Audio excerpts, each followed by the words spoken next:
PokeClass is sponsored by CollectorsCash.com, your #1 online store for all you need for the Pokemon trading card game. They have all the top competitive and collector's cards on the market at prices you won't find lower anywhere else. Whether you're after tins and packs from the current format, or just looking for those hard to get primes to finish off your deck, Collector's Cash is your place to go.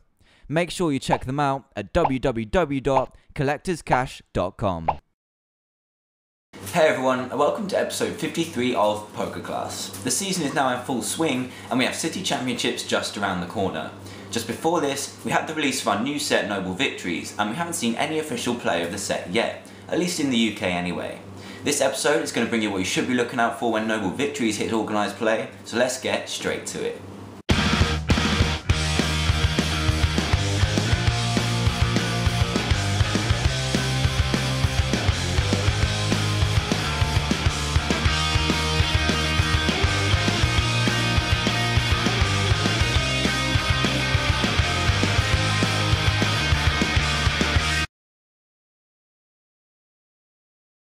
So Noble Victories has become one of the most impactful sets of the current season, and is bound to shake up a few decks as we know them right now.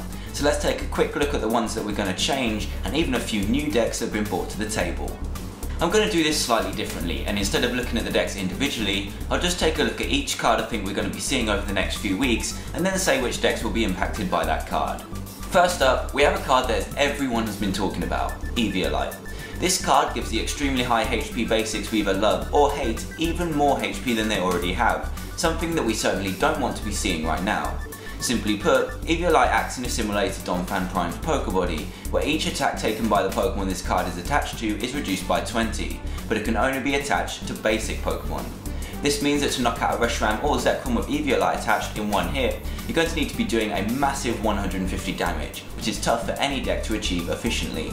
I have personally been testing this card in my Reshiram Typhlosion, but I'm going to be honest and say I'm still not quite sure about it. The most I could find space for was just the 1, since adding more just hurts consistency that little bit too much, and the extra damage sponging doesn't always help in every game. I'd rather focus my build on hitting out rather than taking the hits.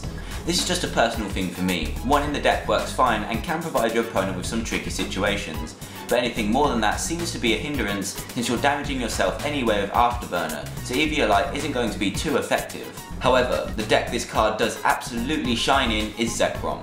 This already powerful deck gains this card to make its Bolt Strike attack a lot less damaging to itself, while leaving the opponent needing to still do a lot of damage to take it out before another Bolt Strike hits. A card that was always a questionable choice for players in Zekrom was Defender, a one-time buffer for self-damage and the opponent's next attack, but now they have a permanent version in the form of Eviolite. Placing damage in the early game is going to be key to playing against Zekrom now more than ever, since a return KO isn't always going to be guaranteed if Eviolite is attached. You are now going to have to hit a Zekrom back for 130 damage to be able to KO it after a Bolt Strike, because of the self-damage buffer and sponging from every other attack, which is going to be tough to achieve on a regular basis. As the math suggests, this card is going to be almost too good for Zekrom and can also be junk cummed for, so definitely watch out for this one.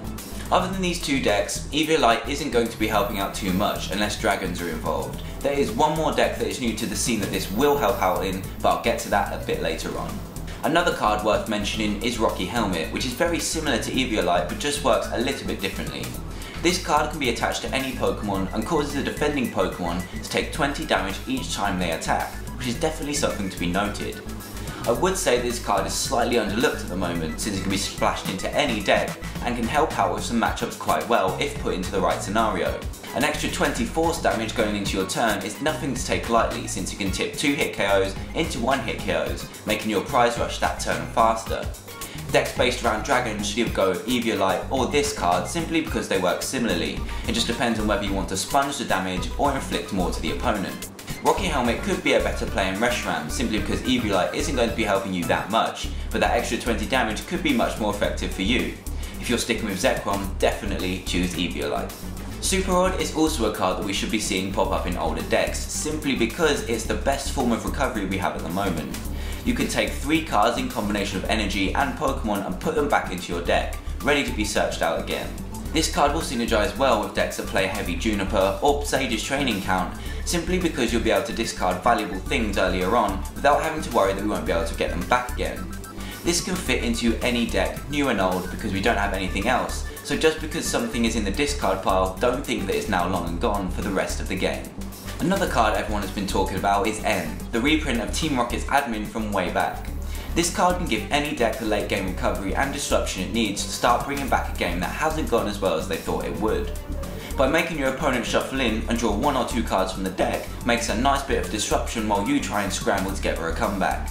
However, even with this card's incredible disruption potential, I'm feeling that we'll only see this card in the majority of Magnezone decks. Even in close games, N can give the opponent very few cards when you could draw 1 or 2 and then top it back up to 6 with Magnezone. It gives the deck another way to disrupt the opponent while taking full advantage of Magnezone's draw capabilities. We should see Magnezone on the rise in the next few weeks. With the rise of water types with metal weaknesses, we could also be seeing Cobalion in the competitive scene. Iron Breaker can one-hit KO all of the troublesome Pokemon with metal weakness, as well as lock some of the other decks in the format because the effect of the attack stops the defending Pokemon from attacking themselves. This will either force a switch or retreat out of the opponent and cause general annoyance for anything else in the format. We could even see this placed in its own locking style of deck, but we'll have to wait and see. Another mention should be Electric. This card has been slipping its way into decks involving both Magnezone and Zekrom to power up your main attackers on the bench and then bring them active to start taking some huge damage KOs. This deck has been proving to be quite effective since its built-in draw power and energy acceleration too. The only thing that does make me wary of this card is the 2 retreat cost.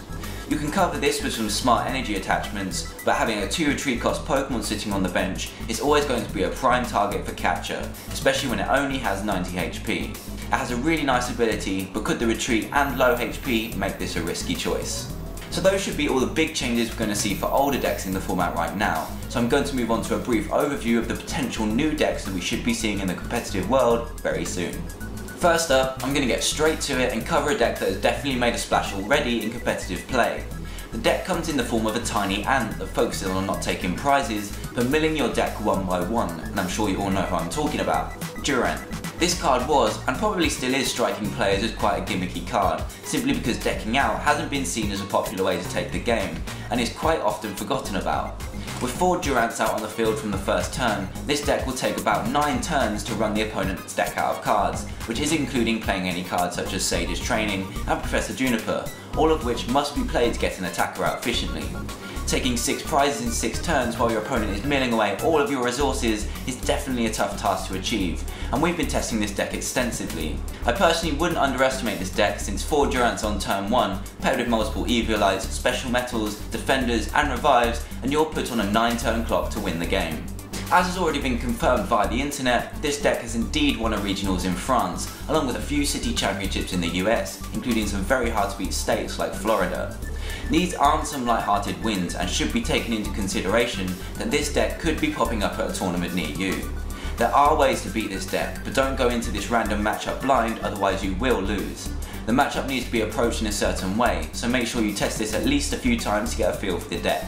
Another deck that hits the surface, but isn't as popular, has been labelled 6 Corners, simply because it contains every single dragon and big HP Pokemon in the format, giving you quite the challenge to hit 130 damage per turn, while they cover your weakness with each attack.